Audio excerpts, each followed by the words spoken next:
morning, family of God. I want to wish you all a happy, fresh new week. And I'm glad that we are about to begin our week with the Word of God. Now, the verse for this week comes from the book of Matthew, chapter 20, verses 26 to 28. Matthew 20, 26 to 28. And Bible says, "It is not this way among you, but whoever wishes among you to be the greatest shall be your servant, and whoever wishes to be first among you shall be your slave.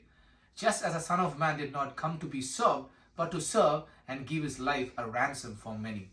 You see, opportunity for leadership can be found in every context where people gather together for a unified purpose. Someone will step up or be asked to take the leadership in a group. And even God uses leaders regularly to partner with them in his purpose. Now my question is, what is leadership supposed to look like?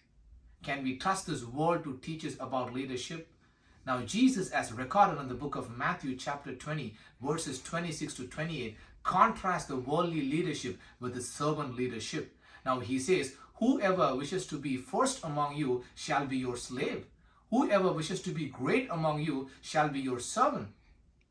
Now Jesus shocks the disciple with a statement. Now Jesus' vision for disciple must have shocked them. Now how can a leader can be a servant also? Now this question continues to unsettle many followers of Jesus even today. Now we live in a time where people tend to seek position and power rather than a service of humble. Now we are thankful that God has given a living definition of servant leadership himself. Now God rejects completely the abuse to authority of this world and sets his life as an example.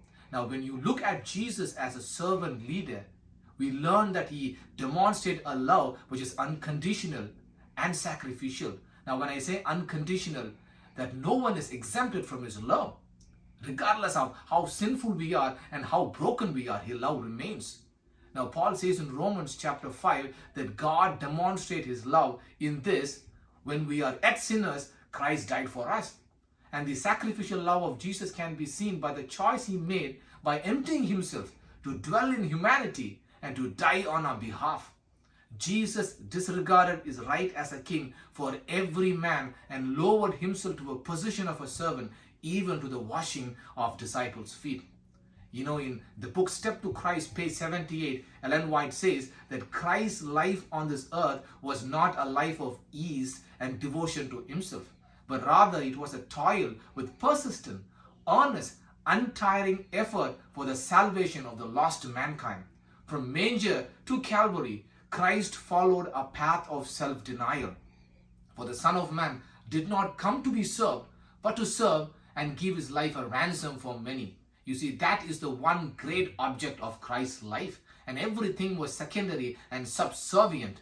Self and self-interest has no part in his labor, she says. My brothers and sisters, as you begin this week, remember the greatest leader of all time came down to this earth as a servant and became an example for you and me, so that you and I can follow his footsteps according to his definition of servant leadership.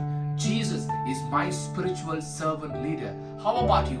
May God bless you, and may you all have a wonderful week. This is Nelson Thanaraj from Weekly Bread Ministries.